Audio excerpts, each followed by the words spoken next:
One. Yeah. So.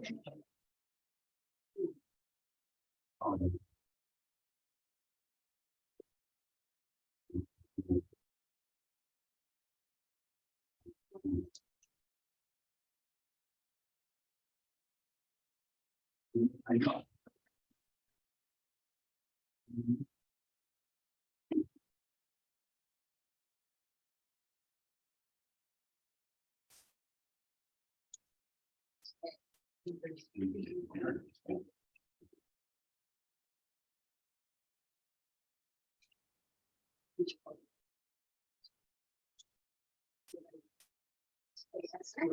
Yeah.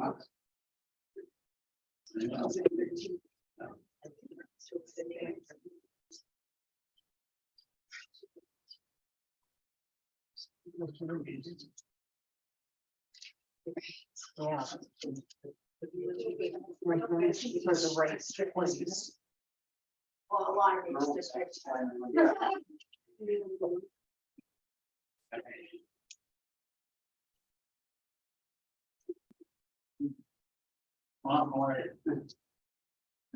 Good.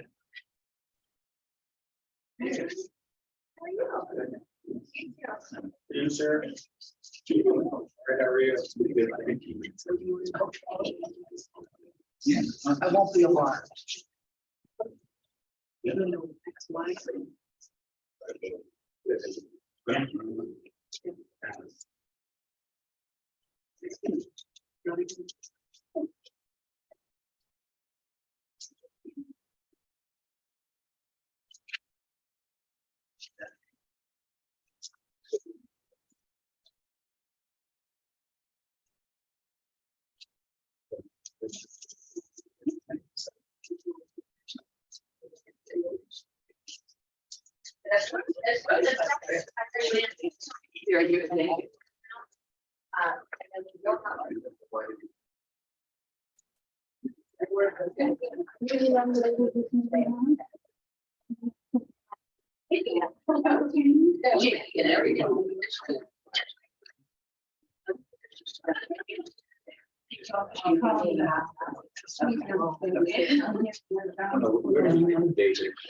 afternoon. Thanks for all this meeting for the Erie County Board of Elections to order. Everyone was please rise for the pledge of allegiance. We shut that door for us, please.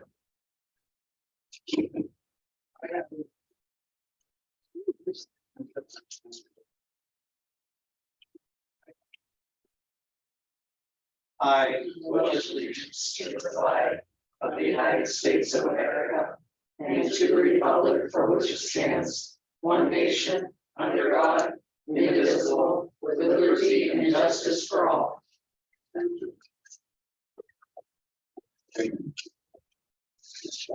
Roll call, please. Mr. Ward. Here. Mr. Winarski. Here. And Chairman Baker. Here. We'll now move on to the hearing of the public. I don't think we didn't have anybody sign up, so if there's anybody from the public that would like to speak, we'll go ahead and give you 3 minutes.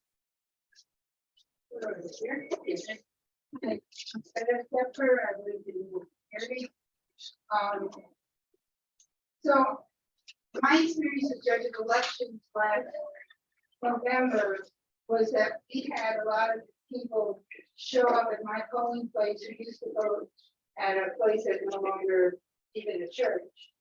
And they just thought, oh, well, I'll go here because it's nearby and they want to take the part. The point is that for people who vote infrequently, and I think since it was a general, I think a lot of people who vote infrequently, they did not know their polling place was closed. So as you are contemplating another polling place change, just to be aware, and the ones that happen, the people don't always know their polling place. And luckily, they didn't have to go very far, and we don't have a lot of lines. I don't know what they're like. But we had a lot of people show up.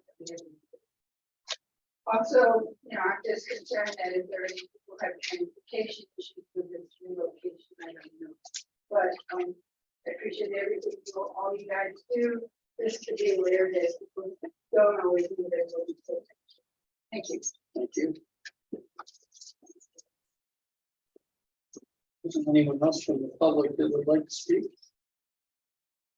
Sorry, just go ahead and ask your name and your municipality and. Margaret Wise, Washington Township, and Road, Pennsylvania. I observed a polling place in Edinburgh on the fire hall, and there were two entrances that people were going into, although only it was marked. And both entrances had a threshold problem with the, I guess, the accommodation for wheelchairs. I was holding the door for every single person that came through with a wheelchair because there was a big gap between the frame of the door and the pavement that was filled up. So something needs to be taken care of probably before election. The signage on the front of the fire hall was so minimal. If you look at the scale of the building with the garages where the fire trucks exit, the sign was probably about this big that said polling place, where no one was seeing. People that, as Fred was saying, aren't always regular voters. They were very confused. I was there to help them find which door to go into. I was just being polite, considerate of everybody that was trying to vote. And the one sign for the one door that was supposed to be open, there was still an alternative door that was open. So people were coming and going all different places. There was a person that was a Boy Scout leader that put up a big bake sale unannounced, did not tell the judge of elections, did not schedule it, just showed up, put her table and all the baked goods where the handicap spots were, until the judge asked her to come in and did overheard the conversation, like we weren't expecting you to come in here through the vestibule area. However, there was all these different doors, the back of the building where people were coming and going, and only one was supposed to be the established entrance. The signage was terrible, the handicap access, independent wheelchair folks could not manage it on their own. So just, I don't know if other polling places have those kind of problems, but this is what I experienced. Thank you.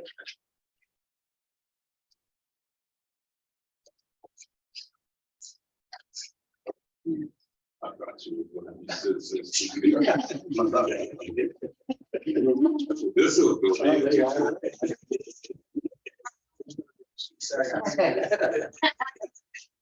No, it's not working. I should turn it on. It's not working. Good to continue, Megan. I think so. I have it going through our other camera, so I'm hoping it's working properly. Is there anybody else from the public that would like to speak? Anyone else from the public? Anyone online? Hearing nothing else. Those are public comment. Let's move on to number 5, approval of minutes of previous meeting. Entertaining a motion to approve the minutes. I move that we approve the minutes of the meetings from March 10th, February 17th, 2023. Also December 15th, December 6th, November 2023. Jim, I'll second that. I'll second that. Thank you, sir. Roll call vote. Mr. Winarski, Yes. Mr. Gordon, Yes. and Chairman Bennett. Yes. All right, moving right along. Election report. Logic and accuracy testing of all voting equipment used at the polls is in progress. The logic and accuracy testing of the central scanners used to scan mail-in, absentee, and provisional ballots is complete and successful. All results read 100% accurately. The last day to register to vote or make changes to an existing registration is May 1st. There are no questions on this year's primary ballot. Therefore, only voters registered with the Democratic or Republican parties are eligible to vote in the May 16th primary. We encourage all voters to check their status of their voter registration either online at votespa.gov or by calling our office 814-451-6275. Currently, there are 172,677 registered voters in Erie County, 80,780 registered with the Democratic Party, 67,057 registered with the Republican Party, and 24,840 voters registered with various minor parties or not affiliated with any party. Huge thank you to the Board of Elections for purchasing the no ink electronic poll pads. We have successfully trained poll workers in the 42 precincts that will use the electronic poll pads in the upcoming May 16th primary election. By the end of training, poll workers were very happy with the equipment and confident in their processes. A poll pad is set up and available in the voter registration office for anyone to try. Staff is also available to assist anyone with questions. During the week of April 10th, we also trained all other poll workers signed up to work at the polls this upcoming election.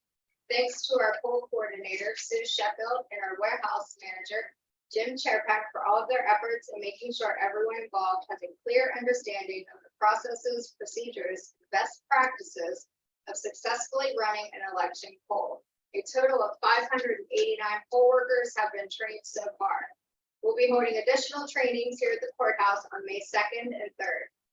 The office has been partnering with Election IQ, our new mail vendor. We have had great success in our communications and process building efforts to get the ballots delivered to the Erie County voters that have requested a ballot by mail.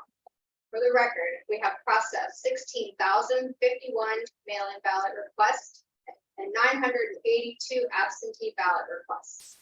Of those, 13,586 voters are registered with the Democratic Party. 3,253 are registered with the Republican Party. Those numbers. 16,051.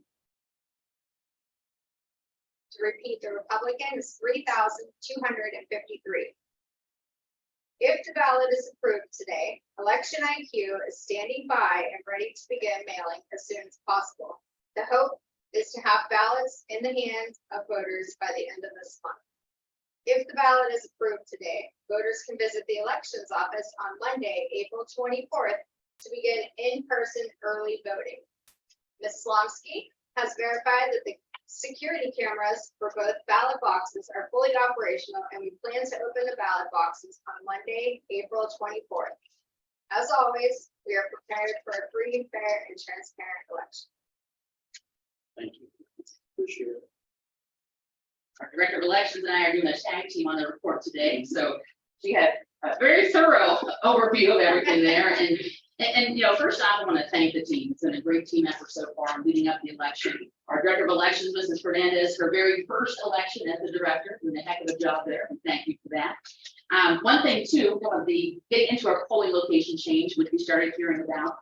To mention our warehouse manager, our custodian, Jim Sherpack, he did a heck of a job working diligently to move Harbor Creek to, hopefully based on the vote, from the fire hall, moving it to the church down the street. I'll get into further details on that, but we were talking back and forth. This is an early, I guess, kind of situation that landed in our laps, and Tanya and Jim are working together. So kudos on that. Constables, I've touched base on those constables. We have 18 have been approved by President Judge Walsh to work the polls in their peacekeeper capacity. And they'll be able to provide coverage for 105 precincts altogether. Yes, some have multiple precincts, some have up to 20 precincts, but they'll be covering 105 precincts throughout the county if the need arises. Poll watcher certificates, just a quick public service announcement there. Candidates that are in need of poll watcher certificates can reach out to our deputy clerk, Megan Moore, at mmoore@eriecountypa.gov. Megan, of course, will be handling all the poll watcher certificates as we've done in the past. One thing that Director of Elections Fernandez and I were talking about was PennDOT with their political guidance on guidance on political signs, I should say it correctly. Department of State has it on their website. I have it there in front of you, and Mr. Winarski, I have it in your email. But basically, just reminding folks of just, kind of being cautious of where you're putting those political signs. The specific language that I think is most important to remember is it lists the specifics of their signage concerns with PennDOT property, but it points out political signs can be placed on private property outside the highway right of way with the property owner's permission. Political signs are considered temporary, and campaigns are responsible for removing them immediately after the election is over. So just something we're discussing is possibly putting on our website, something to keep in mind. One thing I do feel I need to follow up on is election night reporting. We briefly discussed that at the recap for the general election. But we, after talking to Chairman Bale and Mrs. Fernandez, we feel it's best to keep it in-house. Our in-house team did a great job working on that. There's no need to outsource that at this point in time, like we talked about last November. That basically concludes my report, trying to be as quick as possible to get us on to the meat and potatoes. No, thank you, and I'll echo those comments about how great our team has done. I got to see firsthand. I was in here in the office. I got to go down to the warehouse, and it's a well-oiled machine. So very impressive. I'm very confident in the process and the employees that we have and the people that are coming in, working on those. So thank you again. Appreciate your direction, and just want to be the same. Megan, you too, and all the people in the office, but great job. I can't give you enough credit. So you said we'll talk about maybe putting that up on the website, the guidance for PennDOT, from PennDOT. Just gives them a place where they can go and access it. What's going on? How about anything with, we had a question prior to, and although they didn't ask the personal comment, anything, any concerns with U.S. Postal Service as far as getting these out? Hopefully we're going to make sure this ballot gets approved today. We foresee any issues with the Postal Service? We don't see any issues. We haven't been aware of any issues. And they'll let us know as soon, if there is any type of. But I do have to say, she's not giving herself kudos. Tanya and Dan from Election IQ and Jill have worked diligently to get everything set up from our perspective with USPS to coordinate their delivery of the ballots.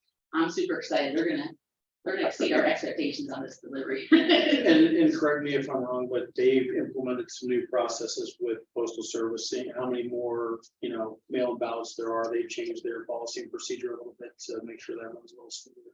Yeah, so my understanding is that the postal service expedites the mail-in ballots, all election mail. And it was nice to have that conversation with Dan from Election IQ. I learned more about mail-in ballots and the process with the USPS than I thought I ever would. So Tanya and Jill and I had that opportunity. Dan came here in person, to talk it through with us, and I feel pretty confident. Again, we obviously don't control the USPS, but we're doing everything on our side through Election IQ to make sure those ballots arrive, quickly in Pittsburgh, and to be sorted and then coming our way. Again, we didn't hear that, but does that answer some of your questions or? I'm nervous. Okay. That's why I want to address it, so hopefully that'll take away some of that fear. Don't have anything else, Mr. Horton, do you have anything? Sure. I always have stuff with this office. I always like to give my little speech about this, like this, and interesting. Is that this office, above all else, the county also does, we do it all with integrity. But this office, above all else, must be above reproach. And it has been, and it is a toil machine. But just like any other machine, pickups do occur sometimes. And so I don't take this opportunity. I thank the staff all the time for going knowledge and just really, really great. But I do want to take this time to note that although Director Fernandez recently received the title, she's long done the work of the director. And the office would not be anywhere near what it is without not watched the turnover. So we've had a turnover here, we had rapid turnover over there. God always always has a rounded bush. She fit that round. Kudos for that, you and your entire team. I also would like to know in person to acknowledge the loss of one of our colleagues, spouses, and we'll acknowledge it in a more appropriate way. I would be remiss if I did not mention that, because Angela is such a huge part of the office and what we do.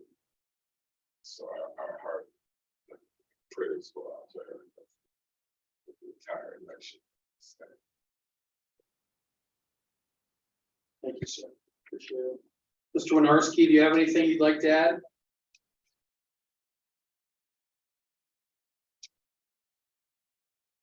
You there, Jim? Yes, I'm here. Just want to let everybody know I really appreciate, on behalf of council, the efforts put forth by all of you in the election department. Really just keep up the good work. I trust you all are doing a great job, as I've experienced it firsthand with you. So just keep up the good work. Thanks, Jim. And I will add one more thing. I said I was done by live. We had some recent news coverage, and I would like to thank the media for the way they were respectful of our employees down at the warehouse, and they have been up here in the elections office.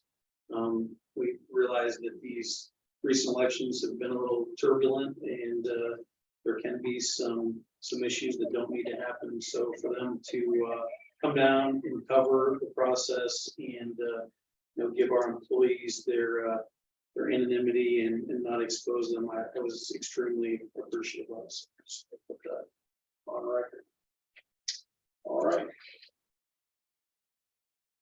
Old business, no old business to speak of. New business. A, approval of ballot layout and offices for 2023 Erie County General Primary Election. We have looked at those ballots and the ballot positions for all the candidates multiple times, multiple people, myself, Ms. Slonsky, Amy, the office. We've gone over it. We're confident that everything is. I appreciate that. Ms. Slonsky, you agree with everything that Ms. Miranda said. I can, it's a mammoth undertaking with these, and again, to say that we appreciate your effort to go over these and constantly review and revise and make sure that everything is correct. I can't say enough. We did receive, did you receive copies of these 3 readings? Yes. So you've had a chance to review. Do you need some more time to review? No, I'm confident in the office that they know that there are anything that needs to be amended or needs consistency of the states. They're confident. I'm ready to vote. Good. You're good. Okay. Mr. Winarski, you there? Yes, I am. And I'm confident as well. Okay, I appreciate that, and I also am. I took time last night. Thank you for making sure that we got those so we could look at them at our leisure. Attorney Talrico, anything you'd like to add, or anything before we? No, Mr. Chair. Okay, thank you. I move that we accept the ballots as put forward by the election office. I'll second that.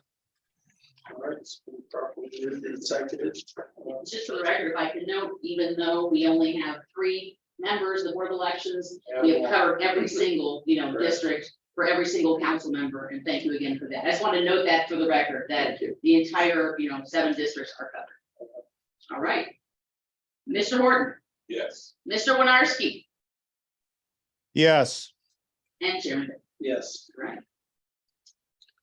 All right, outstanding. On to B, polling location change, Harbor Creek Second District, moving from Fairfield Hose Company at 4896 East Lake Road to Faith Lutheran Church which is at 5414 East Lake Road. Any comments between you that you'd like to? Well, Mr. Turkak would normally be here, but of course he's partaking in overseeing the logic and accuracy testing. But this is the sign, of course, that we have posted at both locations. Fairfield Post is going through some construction right now. They apologize, they had to move. So Jim, I've worked with the pastor at Faith Lutheran Church, which currently houses Harbor Creek 1. They'll make sure there's a separate entrance and everything is clearly marked. Ms. Hernandez, as she has done in the past, will work with the team to send out notifications via USPS. So even folks that are going to receive a mail-in ballot, they'll still get notification. Their polling precinct will change. Mr. Cherpak will do what he usually does, and he'll post signage on election day as well, letting folks know they're at Fairfield Post to head further on down the street. So make sure we're spreading the word from that perspective. But we're very thankful that Faith Lutheran Church was willing to add the additional location there, make that accommodation for us. But again, can't give Mr. Cherpak enough credit for his diligence to make sure we're able to get this moved before the primary election. Thank you. No, just with consideration to the voters, maybe not being aware that their polling location has changed. I think that maybe a notice on white paper, just really bring their attention to it. We will send a notice to every voter in Harbor Creek too. I've actually spoken to a couple of residents already on the phone, just by chance. And I'm like, hey, I realized that you're registered in Harbor Creek too, just so you know, we're looking at changing that location. And they're starting to spread the word on this. So we'll do everything that we can. Before you call for the question. Also, it appears that we only 6 blocks down the street from the current location, the Faith Lutheran Church, it should be more than adequate to address the ADA. So, Question, are the poll bands going to be there with multiple, or is that, since that was an unforeseen change, will they not be there? They won't be there. I just wanted to- just for my own- The polling location, they're actually going to enter two different entrances to the building. So we'll have one marked new polling location, or former what was the fire hall?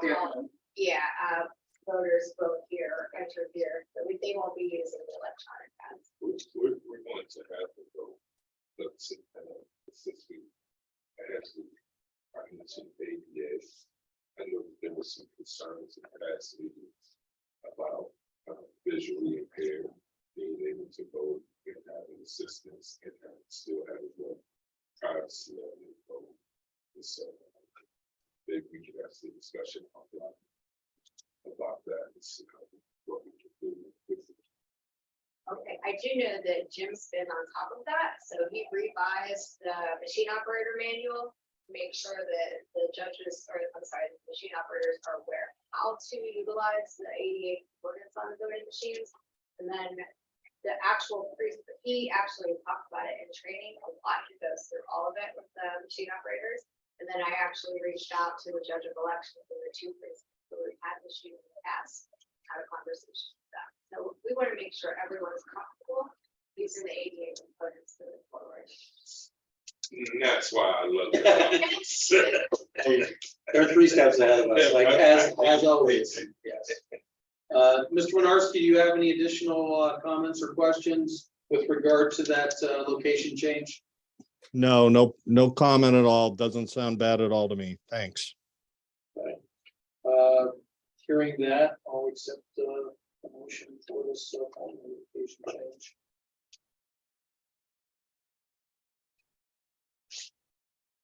Okay, so I thought I'd give my buddy a chance. I know you're giving me a chance. I'm lucky to get a second in. Thanks. I'll second that. He's our automatic second. Thanks, Jim. Appreciate it. So it has been properly moved and seconded. Thank you, Councilman Winarski, for that second. Roll call, please. Mr. Winarski, Yes. Mr. Horton. Yes. Chairman Bale. Yes. All right, we covered everything on the agenda. There's nothing else. If you want to go into, we actually discussed with the Department of State guidance at all. No, because I don't know what you're talking about. Well, that's what you're going to, You know, yeah, we were gonna review, no, we were gonna review. Mr. Solicitor, let's, say you've seen, as far as a resolution, or the possibility of a resolution regarding the guidance from the Department of State relative to how we follow that. How we follow the guidance. The Department of State. Or a resolution regarding that, with the recounting lines, how it's, how we would follow the Department of State's regulations. Well, it's a resource, and in several county boards of elections around the state, some follow that, some do not. Sometimes it's political. The issues that are and the recommendations made by the Secretary of State. In fact, one of the lawsuits right now that I'm defending involving actions against several boards, all of the boards of elections. And it has to do with really the interpretation of the Secretary of State with regard to county ballots and data, etc. And others who in other county elections who disagree with it. That's bad. So number one, I've noticed over the years that we have the decisions that we've made locally are very much like the decisions that come out of the Secretary of State.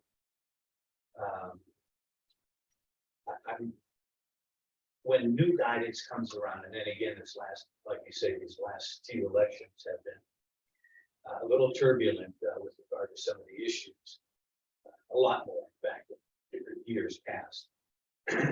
So that's when guidance was necessary. A lot of it came out. And we followed most of the guidance from the Secretary of State. And in fact, we even adopted their guidance when it came to counting ballots, things like that. I don't think it's necessary this year. They haven't. Right now, we're controlled by court decision as far as counting dated and undated ballots or incorrect ballots. We have a Supreme Court decision right on point. So regardless of what the Secretary of State is doing, I'm not aware of anything that's come down from the Secretary of State in the form of guidance that we haven't already adopted in years past. That was new that we should look at. so we follow, like we were discussing, we're following everything as we previously done before. Following the court order. Yeah, now the court order is, the court order happened to be, I mean, the court order goes back to November of last year. And actually October and then November. But in that decision, the Supreme Court split, which meant that we were not allowed to count undated or incorrectly dated ballots. And then it told us how to figure out what an incorrectly dated ballot was based on time. They subsequently came out just in March 23rd, they issued an opinion.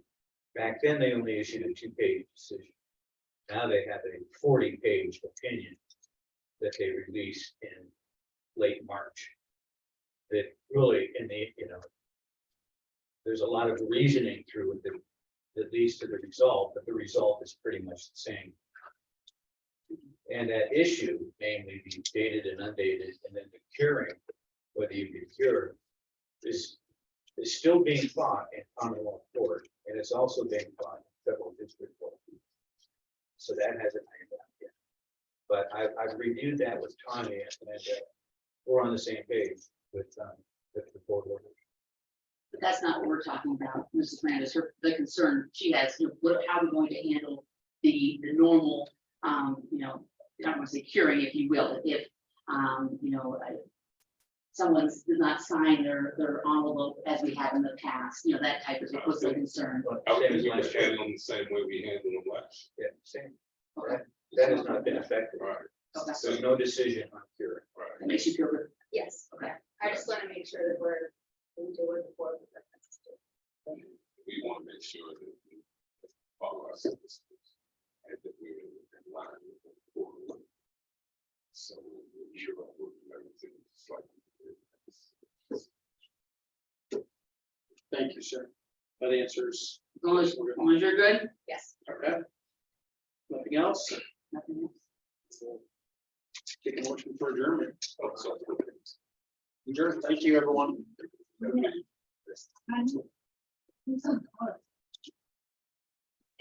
That means the same curing process as it would want to jump, which is